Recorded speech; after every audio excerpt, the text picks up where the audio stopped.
This channel does not promote any violent, harmful, or illegal activities. All content provided by this channel is meant for an educational purpose only. Top quality और consistent performance के लिए सिर्फ silver pumps नाम याद रखना। মুর্শিদাবাদ টানা 3 দিন হিংসার ঘটনার পর একেবারে থমথমে হয়ে আছে। জঙ্গিপুর, সুতি, ধুলিয়ান, সেখানে এখনো বিভিন্ন জায়গায় হিংসার ক্ষত প্রকট দেখতে পাওয়া যাচ্ছে। পুলিশ এবং কেন্দ্রীয় বাহিনীর টহল চলছে। 150-এরও বেশি গ্রেফতার। এখনো বন্ধ ইন্টারনেট। আতঙ্কে ঘর ছেড়ে পাশের জেলায় আশ্রয় নিয়েছেন বহু মানুষ। প্রায় 500 পরিবার পাশের জেলায় আশ্রয় নিয়েছেন।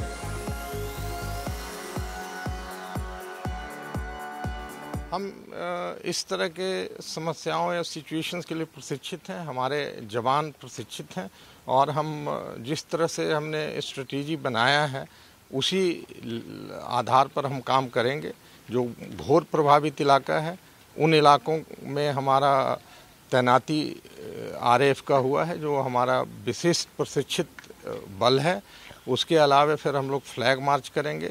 जो नए इलाके हैं जहां संभावित इलाका है कि समस्याएं पैदा हो सकती है, उन जगहों पे हम प्रीएम्प्टिव एक्शन करेंगे। हम उस माहौल को हल्का करने की कोशिश करेंगे, उस माहौल को सुधारने की कोशिश करेंगे कि लोग विश्वास के साथ पुनः वापस आ सकें अगर ऐसा हुआ है तो। और इसके लिए हमारी तैनाती उन जगहों पे है, कोर एरिया में, जहाँ से ये सूचना मिली है कि कुछ लोग चले गए हैं तो वापस आ जाएंगे। ये कोई बड़ी समस्या मुझे नहीं लग रही। पुलिस के साथ हमारा बढ़िया तालमेल है और वर्किंग रिलेशन बहुत बढ़िया है और उनके साथ मिलकर हम ये काम कर रहे हैं। টানা 3 দিন হিংসা চলেছে। থমথমে মুর্শিদাবাদ। জঙ্গিপুর এলাকা, সুতি, ধুলিয়ান, এখনো সেখানে দিকে দিকে দেখতে পাওয়া যাচ্ছে হিংসার ক্ষত। দিকে দিকে সেখানে হিংসার ক্ষত চিহ্ন বলা যায়। পুলিশের টহল চলছে, কেন্দ্রীয় বাহিনীর টহল চলছে। 150 জনেরও বেশি গ্রেফতার। ইন্টারনেট বন্ধ। আগামীকাল জানা যাচ্ছে রাত 10টা পর্যন্ত ইন্টারনেট বন্ধ থাকবে। এখনো পর্যন্ত যা ডিসিশন, যা সিদ্ধান্ত। ঘর ছেড়ে পাশের জেলায় আশ্রয় নিয়েছেন বহু মানুষ। প্রায় 500 পরিবার ঘর ছাড় পায়নি 7 দিনের সদ্যজাত। দিকে দিকে হিংসার ক্ষতচিহ্ন বিরাজমান মুর্শিদাবাদে। সুতি, ধুলিয়ান, সেখানে দেখা যাচ্ছে সেই ছবি।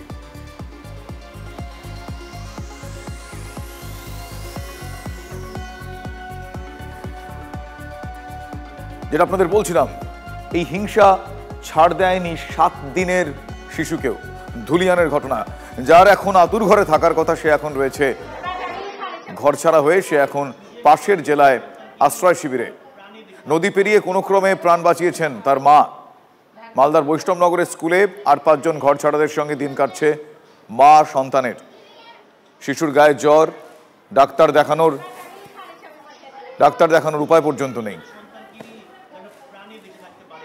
প্রতিটি মানুষ কাঁদছে, নৃশংসতার শেষ কোথায়, এটাই কিন্তু প্রশ্ন তুলছেন। কেন প্রশাসন কোনো ব্যবস্থা নিল না, কেন পুলিশ কোনো ব্যবস্থা নিল না? এতদিন ধরে প্রায় গোটা 48 ঘন্টা হয়ে গেছে এই মানুষগুলো নিজের বাসভূমি ছেড়ে এসে অন্য জেলায় অন্য একটি স্কুলে তারা থাকছেন। পুলিশের তরফে কেন ব্যবস্থা নেওয়া হলো না, এই প্রশ্নই কিন্তু বারবার উঠছে। কিন্তু ডিজি কি বলছেন? পরিস্থিতি এখন নিয়ন্ত্রণে। যদি নিয়ন্ত্রণে থাকতো তাহলে এই মানুষগুলোকে ঘর ছেড়ে এভাবে পড়ে থাকতে হতো না। ক্যামেরায় অর্গের সঙ্গে শান্ত ভট্টাচার্য, TV9 বাংলা, বৈষ্ণবনগর। অত্যাচার, মারধর করছিল, বম ফুটাচ্ছে, আগুন লাগিয়ে দিচ্ছে। তার জন্য নিজের প্রাণ বাঁচাবার জন্য এসে। সদ্যজাত সন্তান যখন এই ঘটনা ঘটছিল তখন কোথায় ছিল? মানে বাচ্চাটা আপনার বাড়িতেই ছিল? বাড়িতে আমার কাছেই ছিল। যে বাচ্চা নিয়ে 3 দিনকার, যেদিন 3 দিন হয় সেদিন থেকে নিয়ে দৌড়িয়ে বেড়াচ্ছি। আজকে 7 দিন হলো। শিশুটির খাবার দাবার কিভাবে, মানে কিছুই তো হচ্ছে না? কিছুই আনেনি। এখানে এসে এখন শরীর খারাপ ছিল, ওষুধ দিয়েছে, দিয়ে ভালো আছে। জ্বর হয়ে গেছিল, নৌকাতে পার হয়ে হাওয়া লেগেছে, খালিয়ে গায়ে এনেছিলাম, কিছু পরনের ছিল না ছেলেটা। এটা অসহ্য গরমও হয়ে রয়েছে, আবহাওয়া তো প্রচন্ড গরম। এবার থাকছেন কিভাবে? এখানে কষ্ট হলেও কি হবে, থাকতে হবে নিজের জান বাঁচাবার জন্য। মুর্শিদাবাদ, মালদার অশান্তিতে বাংলাদেশি দুষ্কৃতীরা রয়েছে কি? অশান্তির নেপথ্যে বাংলাদেশের চাঁপাইনবাবগঞ্জের মৌলবাদীরা। এই অনুমান কার? এই অনুমান বিএসএফ এর গোয়েন্দা বিভাগের। 2 জেলার অরক্ষিত এলাকা দিয়ে বাংলাদেশি দুষ্কৃতীরা ঢুকে পড়ছে বলে অনুমান। বাংলাদেশে যে কায়দায় লুট হয়েছে পুলিশের উপর হামলা হয়েছে, এপারেও সে একই কায়দায় দুষ্কৃতীদের তাণ্ডব, এবং যে কারণে তাদের এই অনুমান আরো সুদৃঢ় হচ্ছে। সীমান্তের অরক্ষিত এলাকায় তাণ্ডবকারীদের সঙ্গে বৈঠক করেছে বাংলাদেশি মৌলবাদীরা, আর সেই বৈঠক থেকেই নাকি উস্কানি এবং সেখানে অশান্তিতে ইন্ধন উস্কানি দেওয়া হয়েছে, এমনটা সূত্রের খবর। রাজ্য পুলিশকেও সতর্ক করা হয়েছে। অন্যদিকে অশান্তির নেপথ্যে পিএফআই এর হাত রয়েছে, এমনটা কেন্দ্রীয় শিক্ষা প্রতিমন্ত্রী সুকান্ত মজুমদার দাবি করছেন। একই সঙ্গে তার সন্দেহ অন্য দেশের জঙ্গিদেরও এক্ষেত্রে হাত থাকতে পারে। What is this? মানে যখনই এই ধরনের কোনো ঘটনা ঘটবে পুলিশ চুপচাপ দাঁড়িয়ে থাকবে, হ্যাঁ তোমরা লুট করে নাও, লুট করতে দাও, শর্ত কি কাউকে খুন করা যাবে না। এখানে তো সেটাও মানা হয়নি, খুনও করে দেওয়া হয়েছে, এবং পেছনে পিএফআই আছে।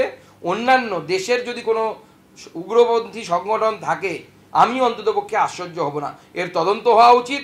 অন্য দেশের উগ্রপন্থী সংগঠনগুলো হাত থাকতে পারে, এবং আমি পরিষ্কার বলছি বিগত বেশ কয়েক বছর ধরে, শুধু তৃণমূল আমল থেকে নয়, তার আগে থেকে বামফ্রন্ট এদেরকে এইভাবে আশকারা দিত। মুর্শিদাবাদ জেলায় কংগ্রেস আশকারা দিত, মুর্শিদাবাদ জেলায়, এই সমস্ত জেলায় ভারত বিরোধী চক্র চলছে।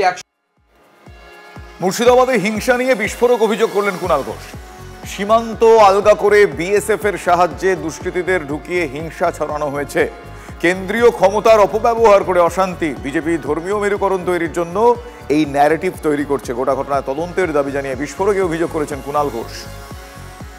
মানে হিংসাত্মক ঘটনা কিছু ঘটেছে, একটা অভিযোগ আসছে যে বিএসএফ এর একাংশের সহযোগিতায় সীমান্ত থেকে কিছু আপত্তিকর হামলাকারীকে ঢুকিয়ে বাংলাকে বদনাম করার জন্য, ইস্যু করার জন্য, প্ররোচনা দেওয়ার জন্য এই গন্ডগোল করানো হয়েছে, বা কেন্দ্রের কোনো এজেন্সির পরিচালনায় একটা গোপন ব্লুপ্রিন্টের মাধ্যমে বিএসএফ এর একাংশকে কাজে লাগিয়ে দুষ্কৃতী হামলাবাজ যারা এই ধরনের কাজ করে তাদেরকে বিএসএফ এর একাংশের সহযোগিতায় ঢুকিয়ে গন্ডগোল করিয়ে আবার সরিয়ে দেওয়া হয়েছে। কারণ এতে বিজেপির এজেন্ডা। পশ্চিমবঙ্গে গন্ডগোল হলে, পশ্চিমবঙ্গে আগুন জ্বলার ছবি দেখালে কাদের লাভ?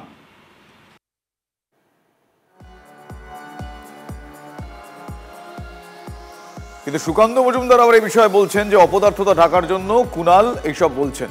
শুনুন সুকান্ত মজুমদার কি বলছেন। পাগলের কথায় পাত্তা দেবেন না।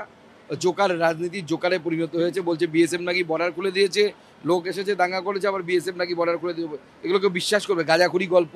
অপদার্থতা ঢাকার জন্য এগুলো উল্টোপাল্টা কথা বলছে অপদার্থ প্রশাসন। বিএসএফ নিয়ে কুণাল ঘোষের এই মন্তব্যের আবার তীব্র সমালোচনা করেছেন প্রাক্তন বিএসএফ কর্তা থেকে শুরু করে প্রাক্তন এনএসজি কর্তারাও। আমাদের দুর্ভাগ্য যে আমরা যারা ক্ষমতায় আছি, কিংবা ধরো কিছুটা মিডিয়াও, আমরা যা ইচ্ছে তা বলে দিতে পারি, লিখতে পারি। আমি তাদের কাছে সে সম্বন্ধে বলবো যে একটু খোঁজ খবর নিয়ে বলুন, যাতে করে অন্ততপক্ষে যারা দেশ বিদেশ ছেড়ে সব এসে এখানে আমাদের পশ্চিমবঙ্গে রয়েছেন, তারা করছেন, তাদের মধ্যে ইনজিওর্ড হচ্ছে, তারা মারাও যাচ্ছেন, তাদের উপর একটুখানি করুণা পরবশ হন। তৃণমূল সরকার বা তৃণমূল দল, মমতা ব্যানার্জি এবং তার যে সমস্ত পারিষদগুলো রয়েছে, এদের যে হিডেন এজেন্ডাগুলো রয়েছে, সেই হিডেন এজেন্ডাগুলো কেন্দ্রীয় প্যারামিলিটারি ফোর্সেস বা এজেন্সি অনেকাংশে এদের বিব্রত করছে বা বাধা দেওয়ার চেষ্টা করছে, এবং এটা এদের নিঃসন্দেহে রাজ্যের শাসক দলের মাথা ব্যথার কারণ। তার জন্য জনমানসে একটা প্ররোচনা তৈরি করার চেষ্টা করছে বিএসএফ এর বিরুদ্ধে এই সমস্ত কথাবার্তা বলে। এটার আমি আপাত দৃষ্টিতে গুরুত্ব দেই না, কিন্তু আমার মনে হয় কেন্দ্রীয় সরকার এবং মহামান্য কলকাতা আদালতের গুরুত্ব দেওয়া উচিত, কারণ কলকাতা আদালত হাইকোর্টের আদেশেই বিএসএফ কিন্তু ওখানে ডিপ্লয়েড হয়েছে। 5 বছরের শিশু কন্যাকে অপহরণ করে ধর্ষণের চেষ্টা ও খুন, কর্ণাটকে অভিযুক্তের এনকাউন্টার। হাতে নাতে ধরে ফেলার পর অভিযুক্ত পুলিশের উপর চড়াও হয়। প্রথমে শূন্যে গুলি ছোড়ে পুলিশ, পরিস্থিতি প্রতিকূল হওয়ায় যুবককে লক্ষ্য করে গুলিবিদ্ধ অবস্থায় হাসপাতালে নিয়ে যাওয়া হলে যুবককে মৃত বলে ঘোষণা করেন চিকিৎসকরা। এনকাউন্টারে মৃত অভিযুক্ত যুবক বিহারের বাসিন্দা। সলমান খানকে আবারও খুনের হুমকি, এবার মুম্বাইয়ের ওরলিতে পরিবহন বিভাগের হোয়াটসঅ্যাপে পাঠানো একটি বার্তার মাধ্যমে খুনের হুমকি। অভিনেতাকে তার বাড়িতে ঢুকে হত্যা করার হুমকি, গাড়ি বোমা মেরে উড়িয়ে দেওয়ার হুমকি দেওয়া হয়েছে। এর আগে বিষ্ণোই গ্যাংয়ের তরফ থেকে হুমকি বার্তা আসে। এবার খুনের হুমকির পিছনে কে বা কারা পুলিশ খতিয়ে দেখছে।